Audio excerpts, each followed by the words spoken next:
At the center of our case, a 17-second voicemail, a missing college teacher named Michael Carter, and a terrifying kidnapping narrative that, well, literally never happened. You see, Michael had an incredibly ordinary routine, but one evening, that routine completely shattered, and the entire investigation ended up hinging on just one tiny audio file. So let's break down the timeline of that fateful night. At 10:14 p.m., Michael leaves his college, heading home, but he never arrives. By 11 p.m., his wife, Emily, is frantically calling his phone, but it's just going straight to voicemail. It's switched off. The whole night passes with absolutely zero contact. Then, the very next morning at exactly 7:12 a.m., Emily's phone buzzes. It's a voice message from Michael. The message itself was incredibly brief, just 17 seconds long. Over the ambient noise of a street and some passing cars, you hear heavy panting. Then Michael's voice says, "Emily, they're taking me." There's a brief pause, and then he says, "Don't go to the police." And then it just abruptly cuts off. Naturally, when news of this message broke, police immediately assumed the absolute worst, a kidnapping. To find him, they went straight for his phone location and his digital footprint. I mean, think about your own phone right now. It's the ultimate breadcrumb trail, constantly logging exactly where you are. But the breadcrumbs Michael's phone left behind, they didn't make any sense at all. Investigators immediately hit a massive anomaly right out of the gate. Network data showed the voice message originated at 10:31 p.m. from the north side of the city. But cell tower data showed that at that exact same time, Michael's phone was pinging a tower on the completely opposite side of the city, the south side.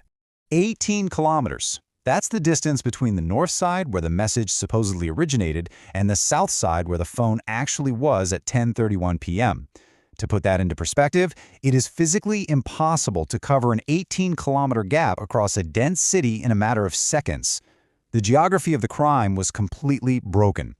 So you gotta ask yourself, was the cell tower data just completely wrong? We all know tech isn't flawless, right? Signals bounce, glitches happen. As a detective, staring at this data, you might just assume there's a technical error, because obviously a phone cannot be in two places at once. But before they could just write it off, an expert stepped in. Now, what's really interesting about this slide is how the investigation brilliantly pivoted away from geographical data and straight into audio forensics. Police handed that 17-second voicemail over to audio experts to clean it up.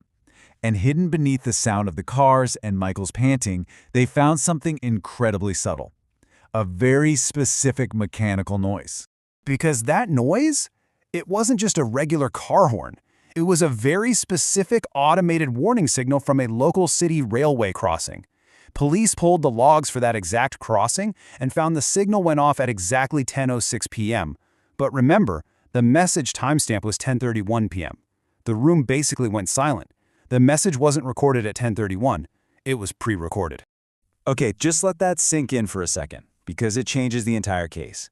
If kidnappers recorded this message, why on earth would they use old audio and send it later? And if Michael recorded it himself while actively being abducted, why wait a full 25 minutes before hitting send? This was no longer a frantic cry for help, guys. This was a staged digital artifact.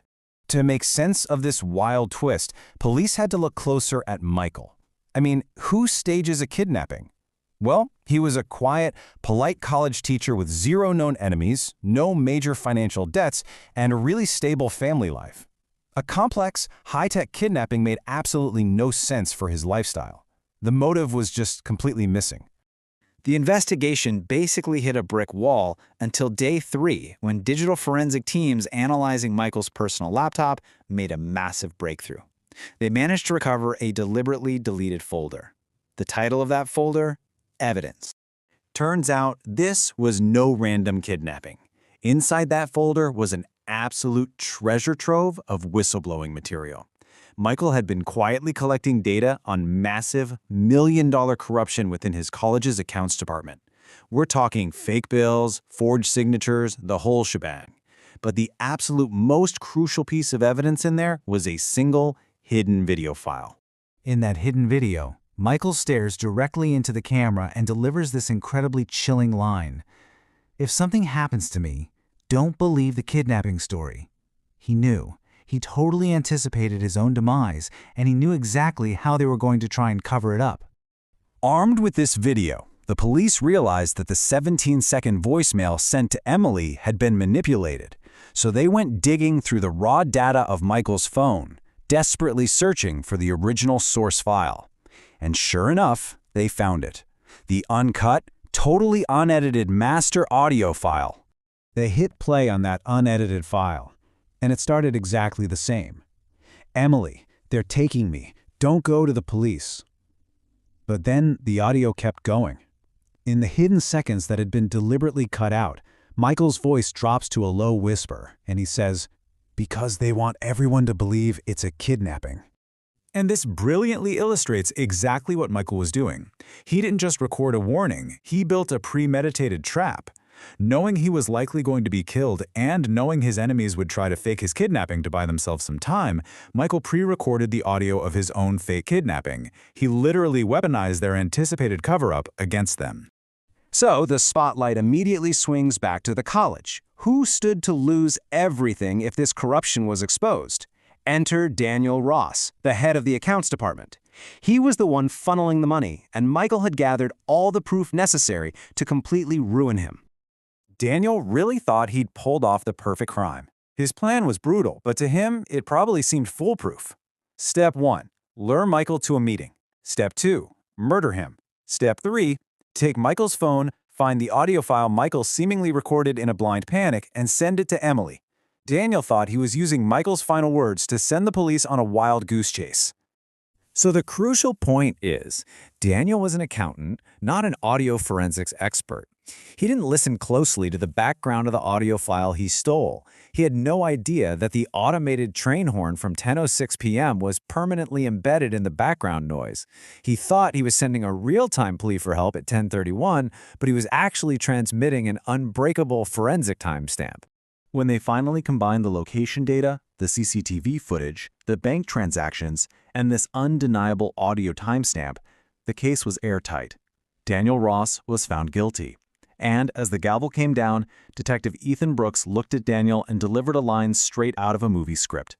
"You thought you created the perfect lie, but you forgot that sometimes the truth hides inside the sound itself." And that brings us to the profound reality of this explainer. That 17-second voicemail was never a plea for help. Michael Carter knew nobody was coming to save him in time. Instead, it was a final clue, a brilliantly planted forensic breadcrumb. You know, some people say goodbye before they die. But Michael, he pointed the way to the truth. It's just a staggering reminder of the sheer power of data. A single timestamp, a faint background sound, a deleted folder. These tiny, seemingly insignificant details tore down a perfect alibi. Which really leaves us to ponder, what silent truths are hiding in the digital footprints we leave behind every single day? I hope this explainer gave you a whole new appreciation for the data surrounding us.